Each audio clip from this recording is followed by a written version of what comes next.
Hey there. Hi, okay, good. You can see me. Just wanted to make sure. Yep, good. This is great. How are you doing? Oh, I'm doing amazing. Yeah, I'm so glad we connected. Oh, me too. Thank you. Yeah. Yeah. So, I am a writer for Journey Magazine, Mhm. and I've done a couple of these interviews. Carolyn does a lot of them, and then they sort of get collapsed and cut and sliced and diced into a few minutes. Mhm. Um, and I think you know the purpose of the magazine is to amplify hope for people in recovery. Yeah. So I think you probably have a lot to say because I was looking at your book today. Mm. I didn't read the whole thing. I started at the beginning, which, I think was an important thing to do, but I didn't make it through the whole thing. So I'm anxious to hear you just sort of talk about your own journey. Um, we're recording. That's okay. Okay. So we're Yeah. recording.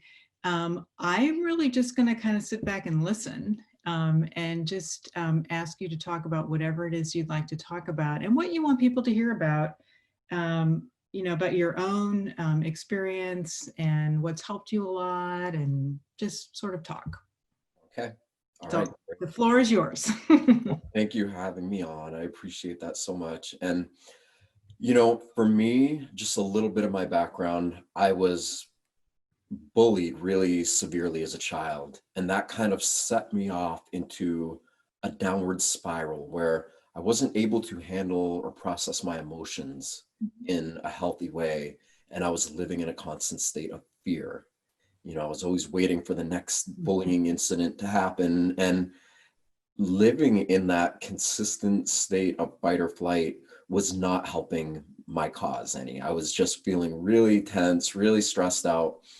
And essentially, it by being in that state, I began making some decisions that led me further and further away from my holistic or authentic self and into drug use. And it was like drugs was like, oh my God, great, something that can cover up the pain. But it escalated. It went from using, what they might call gateway drugs or whatever, but nothing was ever enough, to using hard drugs. And even when I got completely addicted to heroin and cocaine and crystal meth and pills and everything that goes with being that level of an addict, Mhm, it was never enough. mhm, No matter how I would feel and what it would do, it was never ever enough. And eventually it got to a point where, I had overdosed many times. I lost some of my closest, nearest, and dearest friends, and knew that if I didn't wake up and cut this out, then my time was going to probably come quicker than I thought. mhm, And I remember making a decision that with such firm intensity that I'm going to change now. I don't care what I have to face. I'm going to face any of it. I'm going to find within myself the willpower to be able to do this because I love life. I love my own life way more than I love my addiction mhm, to any of my past or to drugs or to anything like that. And I remember making that decision. And I feel it's instrumental for people who are trying to turn their lives around and want to get on a upward trend. You have to make a decision with such firm amplitude, with such firm decision making power that you are going to change your life no matter what. Because that decision keeps coming back into the periphery of your awareness, and it keeps checking you, you could say. mhm, So I just kept making that decision, when I wanted to go back and use, and the withdrawals were awful, and everything that, I just kept being like, no, I love life. I know that this will pass and I will return to a state where I feel good again. mhm. And from there, I'm going to use the same formula to face the things that I didn't face as a result of the drug use. So I made that decision. And then the second thing that was incredibly empowering to helping me overcome my past was, and nobody ever really taught me this. Like we hear like have, an attitude of gratitude or feel, have feelings of joy, but I never really understood the science behind the possibility of choosing to feel elevated emotions to the degree that your body starts generating the chemicals that create these feelings and emotions. And that the more you do this, the more you create a habit out of feeling love and, getting in harmony with your heartbeat and how your brain waves calm down, the more you do that, the more the rest of your physiology and your body chemistry seeks to become coherent or synchronized with this miraculous energy that is causing our hearts to beat and that is gifting us all the opportunity to live. Mhm. And I just got it in the sense that as long as I kept directing what little bit of intelligence I had to this profound innate intelligence of my body, which, I looked at, I'm like, my body's way more intelligent than I am, but I realized that by making a habit out of directing my attention to my inner world, meaning feeling my heartbeat, feeling how my body has all these beautiful, mind-blowing, awe-inspiring physiological and autonomic reactions and responses taking place. When I focused on that, I felt better, okay, especially as I started to really develop these possibilities within me. I got to a point where I was generating so many feel-good chemicals inside of me that no drug or addiction to past behaviors, emotions, attitudes could even come close to replicating this feeling. So when I started really getting into that and feeling it, I was like, oh my God, like nobody ever taught us this stuff. If they would have taught us we could do this, we'd all be in a very different place, because when you feel that and your body is flooding with chemicals, feel good chemicals that you're creating, and you're calm and you're breathing and you suddenly feel in tune with your entire being. And when you are consciously in tune with your entire being, then your being itself starts to get synchronized or harmonized to a much greater existence that is the natural world. It's the natural law, the energy forces that make up, that are inside and surrounding everything, our planet, the solar system, the galaxies, the universe. These are all made up of frequency, of structure, of something that, though we don't see it with our normal human senses, doesn't mean it's not there. It's just like a magnet, like you can't see the energy of a magnet, but it's there. We are the same thing, similar things, but even in a more miraculous way. It's just that our perceptive capabilities haven't been activated to the degree that they can be when we choose to start empowering ourselves. So I know I said a lot, but the reality behind all this is anybody can do this. Nobody is exempt from not being able to do it. We are bioelectric beings. We're not who we think we are. We're not the story we tell ourselves. We are that, but that's just a very small part of what we are. What we are is something that is impossible to comprehend with our normal human senses as they are, but it's something that we can become aware of by letting go of who we think we are, by getting into this state where our body is producing feel-good chemicals. Suddenly we find within ourselves the ability to become perceptively aware of something that's always been there, but that we weren't giving our attention to. And all it is a habit that in the beginning has to be done over and over and over. But when you know how to do it and you apply it with consistency, then the results start to become self-evident.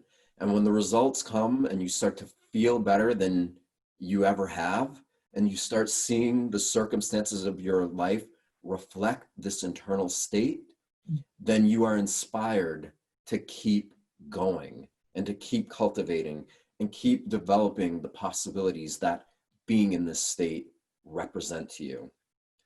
So totally fascinating. It resonates a little bit with some of my own experiences. When you first sort of set out to do this, okay, so you realize like, oh my God, I can't live my life in addiction anymore. Something's got to give. What, I guess, what challenges did you face and what helped you? So it seems like it's a process of figuring this out. And yeah, so challenges along that way, and then things that helped you as you were moving towards greater and greater health and awareness. So I'm confident that whether or not people are consciously aware of it or not, they somehow remember or know of this part of themselves. So in my circumstance, in my case, I always knew it was there, and I was able to like work with it and be aware of it and do stuff at certain points in my life, but I had never made that full connection to what it is and how to employ it, you could say. Mm-hmm. And when it really happened to me, okay, my life, ever since I got clean, my life just still wasn't quite right.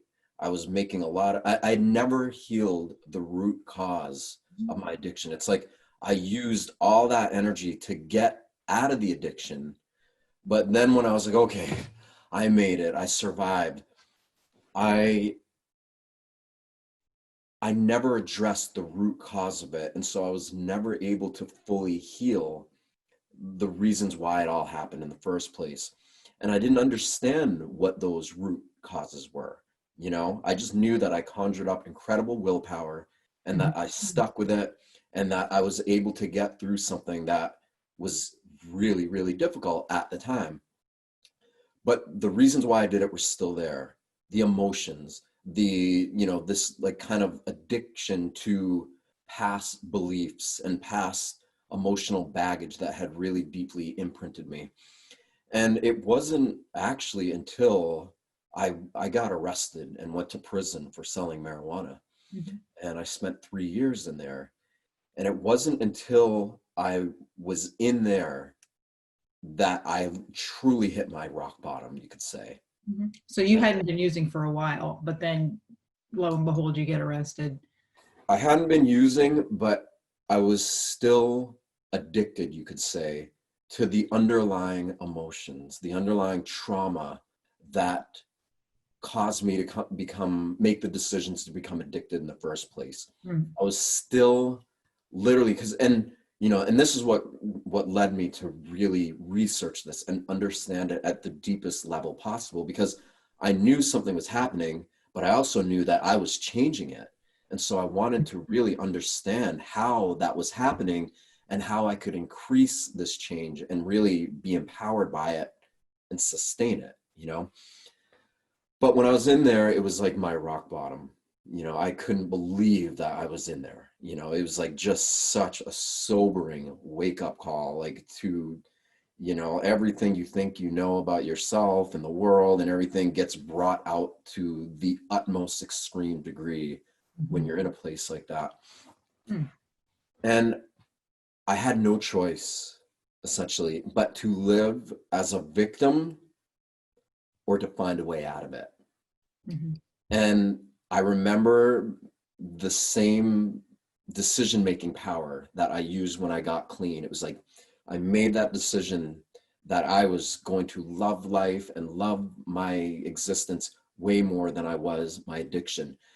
And in here, it was the same kind of thing, but it was different because I knew that I loved life and I loved whatever it was that was happening, even though I didn't like the environment that I was in. Sure. Yeah.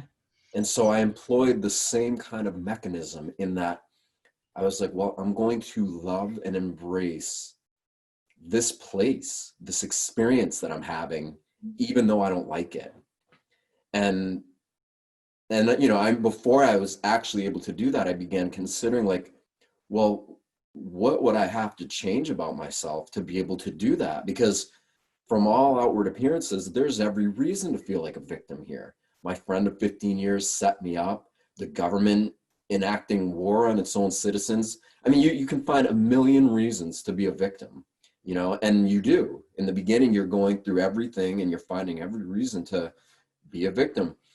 But I was like, wow, if I'm going to really be empowered, I'm going to have to let go of all that. And not only not feel like a victim, but choose to see this as something that was for my greatest good. And that was like, you know, I remember like coming to terms with that, and this like little struggle inside, this inner battle of like, oh my God, how, like, no way, it's way too big. I can't just accept this as good. What about they're legalizing marijuana. They're doing like this. I'm a victim that, you know, I remember going through all this stuff, and then finally I let go. And when I let go, I felt this great peace come over me. And I was like, oh my God, wow. I've been making a choice to be a victim and substantiating that choice with my thoughts, feelings, behaviors, actions, all of it. And now the show's over. The facade is up. And I'm the only one who's fooling myself. It's not the government. It's not my friend who set me up. It's not any of that. It's me that's doing it. So when I didn't want to take that kind of responsibility for my own existence, but I knew I had to. And when I finally accepted that I had to do it, then things began happening really quick. So to answer your question more directly, the challenges was overcoming myself. I had like, that was the number one challenge that really kept me in a state of perpetual suffering, that when I realized that I didn't have to do that anymore and that I could live in accordance with this greater acceptance of reality, it began to really change quick. Mm-hmm. Mm-hmm. That's amazing. That's amazing. So, you know, typically I just ask sort of an open-ended question about what do you want people to know about recovery, or, well, I asked two questions. What do you want people to know about recovery? But also, like, what does recovery mean to you? What does it mean? And, you know, for some people, recovery isn't a thing. Yeah. And for some people it is. But, you know, if I ask that question, it really means like, what is that process? What is that period after you kind of went through this? What does it mean to you? Yeah. So the first question was, say it again. Oh, is what would you, just what would you like people to know about recovery? Okay. No. So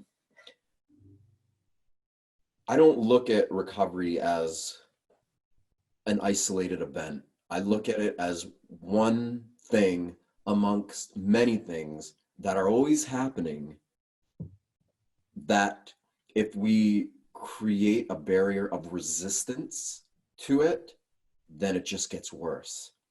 If we can find it within ourselves to not resist it and instead embrace it, it gets better.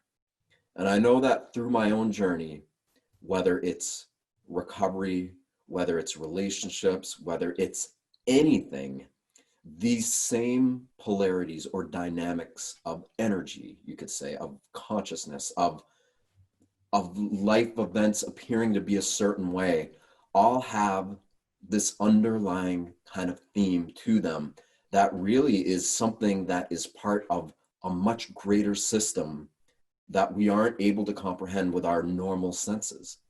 But that when we trust it and embrace it as something that's trying to teach us something greater than we had the capability of recognizing when we were stuck in our suffering, then it allows the process of recovery to take on a much greater meaning and almost become something that, aside from all its severity and seriousness, that is something that can truly be a teacher, you know. And I don't say that lightheartedly. I've lost so many close people to me, and I'm sure I know lots of other people have lost so many close people to them, and it's almost impossible for people who are really grieving or suffering to take that mindset on. But, you know, it wasn't easy, but it was simple. And I came to this mindset not as a way of bypassing the pain and the grieving process. And in fact, it was quite the opposite. I came into it as a result of just being deeply enmeshed inside of it and feeling so stuck and so imprisoned and just so like drowning that it's almost like there was no other way out for me. It's like I was brought to a place where, yeah, I could die. Sure, I could die, you know, but I still wouldn't have learned what I needed to learn as a human being, as a soul that is part of something that's much greater than we believe we are in our normal human lives. So what happened to me isn't anything new. I think a lot of people know about this and have been going through it and experiencing it in different ways over the years, but it's something that many more people are going through now more than ever. And I think lots of people are about to start awakening or becoming aware of this. And to me, recovery it's one step in the greater recognition of this process. Because I know as an addict, I wasn't doing it to just cover up my pain. I was seeking something greater. I was seeking a way to transcend my own limitations, my own feelings of stagnation, my own limited awareness. I just didn't know how to do it in any other way at that point. And so drugs just became the necessary option because there was nothing else. So kind of a long-winded answer, but No, that's okay. So you are not saying anything about religion, and you haven't used the word spirituality. So I'm just wondering, um, you know, there's this language about pathways to recovery. What's your pathway? Like, how would you describe? I understand what you're saying. I yeah. get what you're saying. Um, like, in a nutshell, what's the path? So I love all those things and I think they're wonderful. I don't use those words out of choice because a lot of people put meaning. They have those words mean different things to different people. And those meanings can vary in their definition substantially to the degree that it causes division in people. And I'm very mindful of that because I'm trying, my pathway is the opposite. It's creating union, it's creating unity, it's unifying everything. And it starts with us as individuals becoming aware of the parts of our own awareness that we're unaware of. Mhm. And in doing that, it's like you're shedding your own light, your own being, your own level of being. You're cultivating a new higher standard for yourself. And in doing that, it automatically starts to purge out the blind spots or the past or the parts of you that keep the present you locked or stuck or incarcerated or imprisoned. So the path is really one of freedom, okay? And again, it's beyond a lot of these words that we use, but it's nothing foreign. It's nothing alien. It's really simply about choosing to love your, it's a reprioritization of values.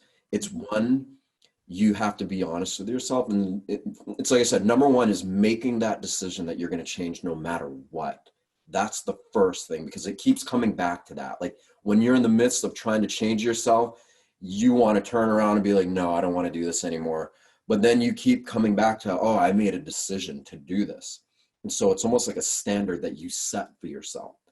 So there's that decision. Then from there, it's choosing to feel these feelings inside of you this elevated state of being that you have the ability to generate from within you, that becomes the second thing, because that's the practice then. When you're routinely opening your heart and opening your mind and calming your breath down and just getting into a habit of perceiving things in that way instead of a fight or flight, stress, fear-based response, then suddenly you start becoming a lot more aware than you previously were to things that you didn't even realize were always there.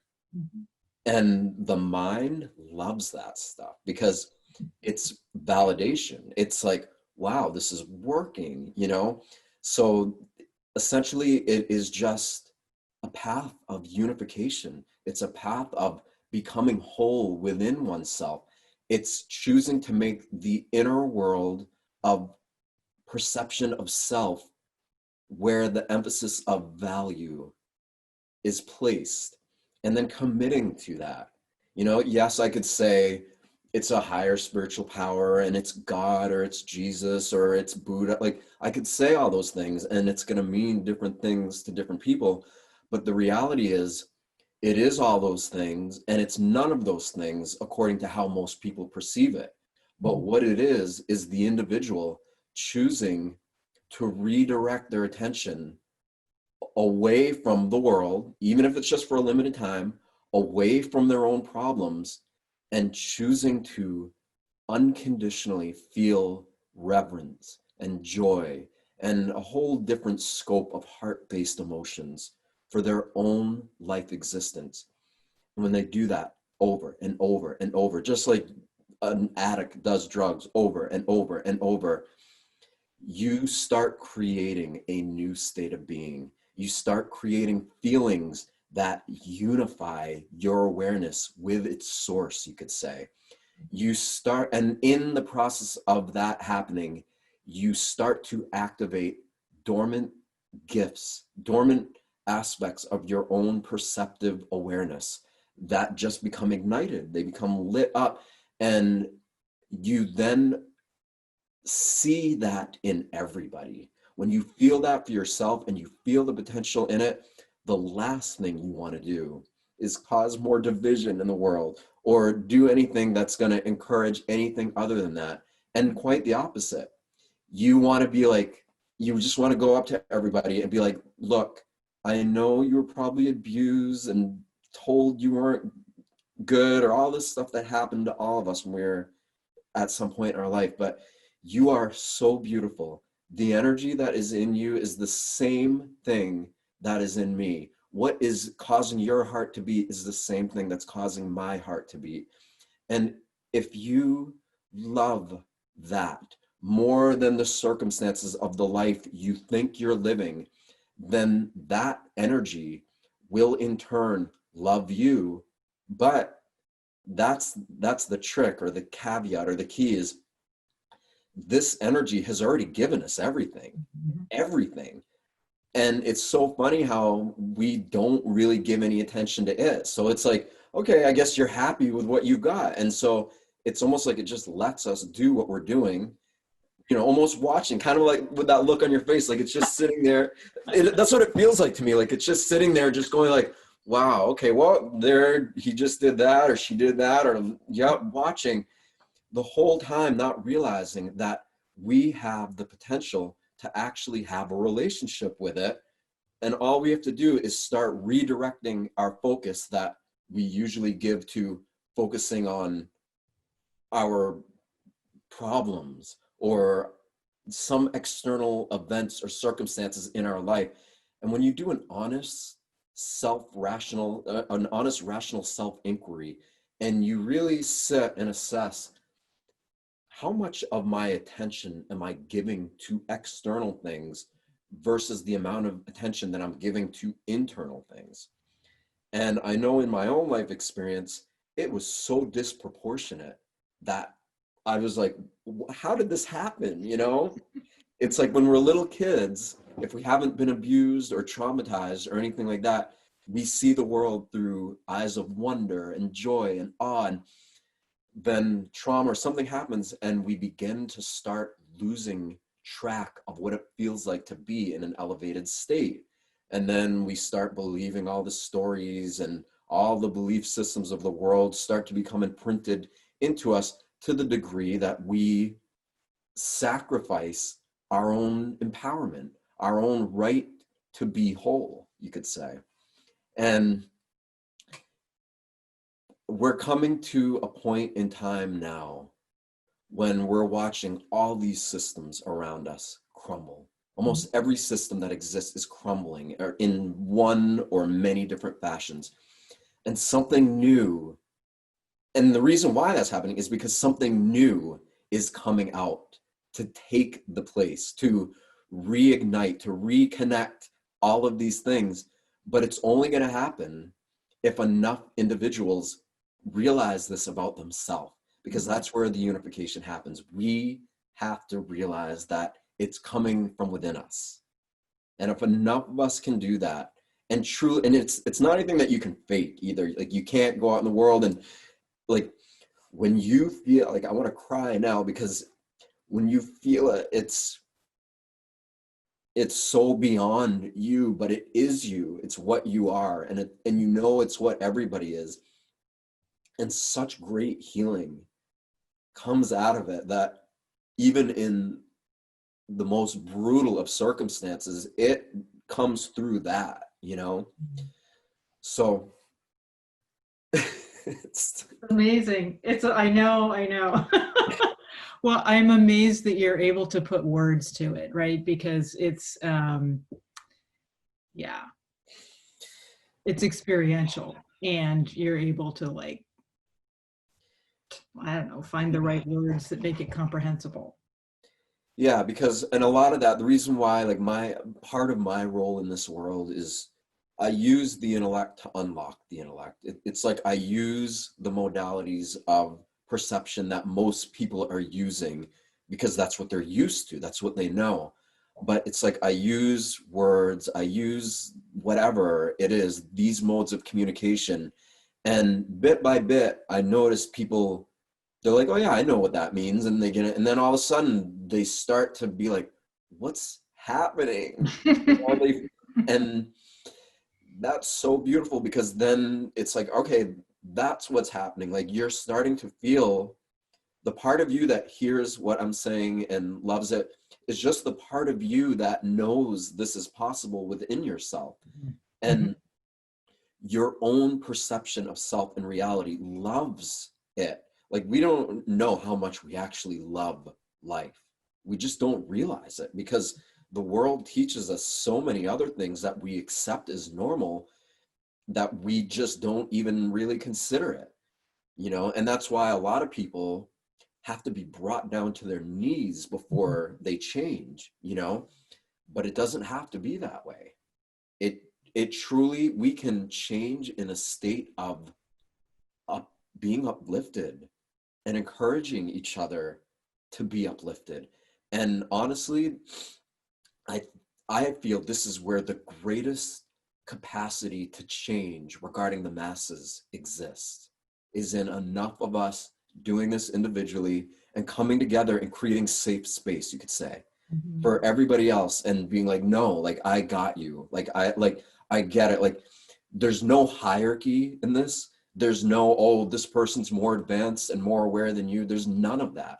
There's one consciousness that is everywhere. It's in everything. It's what's causing all of our hearts to beat.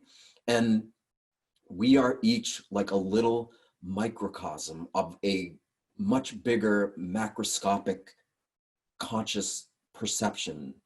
And when we start to embrace ourselves as an intrinsic and beautiful and amazing part of this greater whole, then we free up the parts of ourselves that have been dormant or stuck, and we create connection in a profound way within ourselves. And that connection just starts bubbling up, bubbling over, and coming out of us. And we seek to help others experience the same or similar within them. And the beautiful thing about it is is even though it's all one consciousness, right? It's all one thing that's happening. We each have this beautiful like fingerprint, you could say, or like we each have this unique, totally individualized expression of this energy Mhm. that is so beautiful. And it's so needed at this time. We all have our own unique ways of expressing this. And that's what I want. I want to help people realize that so much, because a lot of people, they get it and they love it and they're like, oh my God, but then they feel like, oh, I'm just going to become part of something that is all consuming, and I become that and I lose myself in it. And it's like, well, you're losing the parts of yourself that are preventing you from really being who and what you are. Mhm. And it's hard to see that from the other side of, from where you're looking. But I'm here to tell people and help them realize, not help, I'm here to help usher people into their own remembrance and recognition of this, so that they can be the ones who choose to empower themselves. Mhm. And when enough of us start to do that and keep doing that, oh my God, the floodgates to this open up. And not only do we not lose ourselves in it, we just lost the parts of ourselves that we didn't want anyway, is really all that's happening. It feels like a death, you could say an ego death. It feels like you're giving up something, and you are, but you're giving up the past for an incredible present future, or future present.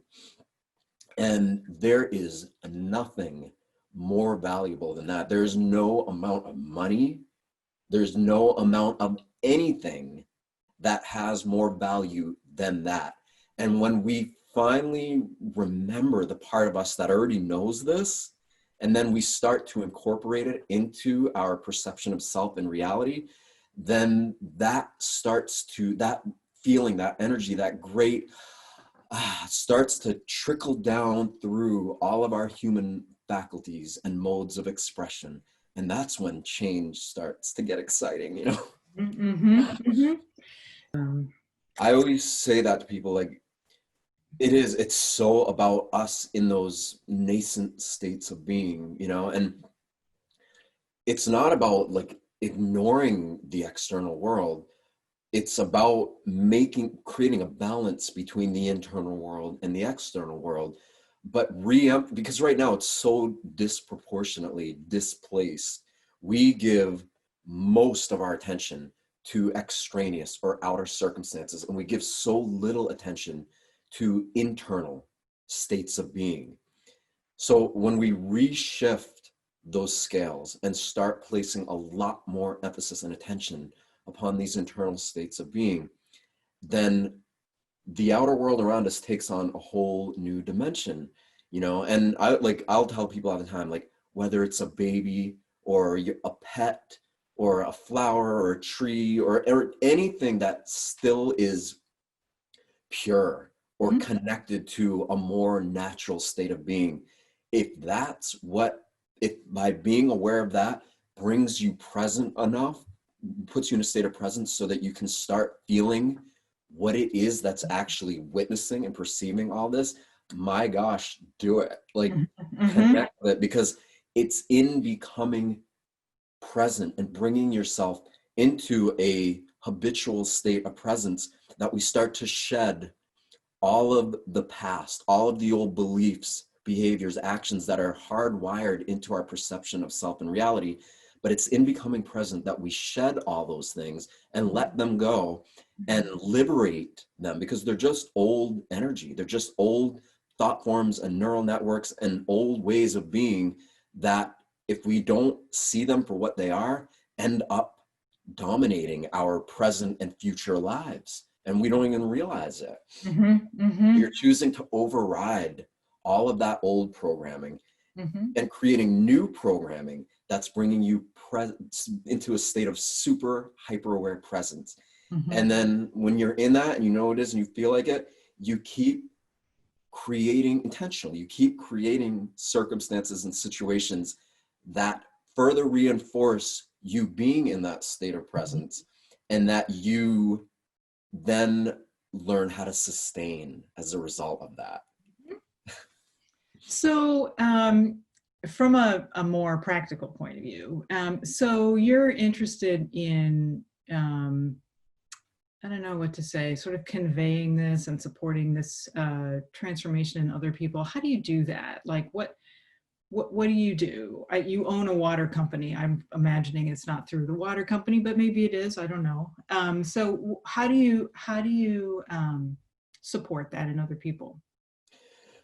So yes, all my businesses reflect these principles, but I'm coming into a new mode of expression where I'm ready to do this as like a number one thing. Mhm. And I hadn't been ready to for a lot of different reasons, mostly because I was still processing this internally, still really coming to a greater terms of what it is in me that inhibits my ability to be more connected, making that connection, burying the past that limits me, but then also allowing my own unique abilities to come into play, which are in regard to expressing this Mhm. at a much greater capacity and in a way that most people can get if they want to. So Mhm. for me, I was just in a process where I was still fermenting, you could say, or developing is a better word, not fermenting. I was in a process of yeah, I think I'm getting hungry for fermented foods. I was in a process of development that hadn't quite become ready yet. So now I'm ready. I just put out a book. I'm doing a lot. I'm going to be like, we're having these talks now. I plan on doing lots of talks, lots of media interviews, both in person and digitally, online, whatever, however, wherever, just being, first of all, it's this, I have to be this first and foremost. Mhm. And in order to be this, it takes a combination of everything we talked about Mhm.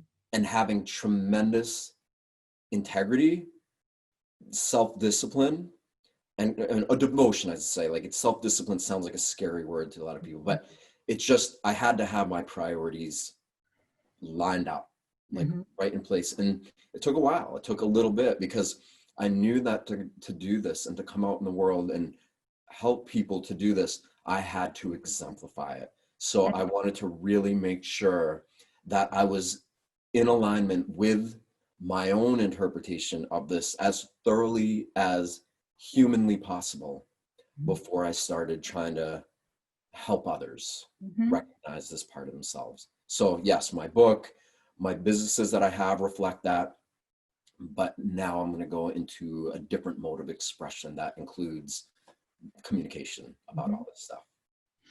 So I would encourage you to get back in touch with Carolyn, or I'll make a note to her, mention it to her, that you may want to write an article for Journey. So Yeah. Journey, it targets a, you know, it targets people many whom would be interested in hearing what you have to say um, in a pretty,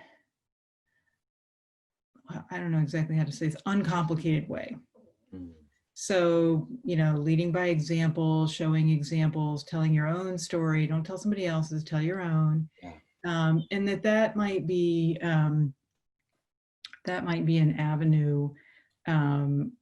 It's written, right? But you're already clearly a good writer. So I would just encourage you to get in touch with Carolyn about that. I would love to.